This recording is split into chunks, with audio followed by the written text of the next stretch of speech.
Welcome to STV life. ஏப்ரல் 1னா உடனே முட்டாள்கள் தினம்னு நினைக்காதீங்க. இந்திய நிதி உலகத்தோட மிக முக்கியமான 3 வரலாற்று சம்பவங்கள் இன்னைக்கு தான் நடந்துச்சு. அது என்னன்னு தெரியுமா?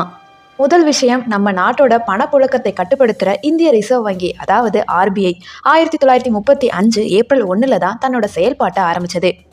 இன்னைக்கு ஆர்பிஐக்கு பிறந்த நாள்.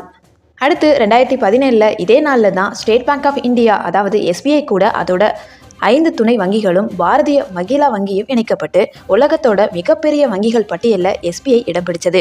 முக்கியமாக சொல்லணும்னா, இந்தியாவில் ஒவ்வொரு வருஷமும் புது நிதியாண்டு, அதாவது ஃபினான்ஷியல் இயர் இன்னைக்கு தான் பிறக்குது. பட்ஜெட்டில் சொன்ன புது வரி விதிகளும் மாற்றங்களும் இன்னையிலிருந்து தான் அமலுக்கு வரும். அதனால் இனி ஏப்ரல் 1 வெறும் பிராங்க் தினமாக மட்டும் பார்க்காம நம்ம பொருளாதாரத்தோட புது ஆரம்பமாக பாருங்கள். இந்த தகவல் உங்களுக்கு பிடிச்சிருக்கும்னு நினைக்கிறேன். இந்த வீடியோ பிடிச்சிருந்துச்சுன்னா லைக் பண்ணுங்கள், கமெண்ட் பண்ணுங்கள், ஷேர் பண்ணுங்கள். சப்ஸ்கிரைப் பண்ணாமல் பார்த்துக்கிட்டு இருந்தீங்கன்னா ப்ளீஸ் சப்ஸ்கிரைப் பண்ணிக்கோங்க. தேங்க்யூ ஸோ மச் ஃபார் வாட்சிங்.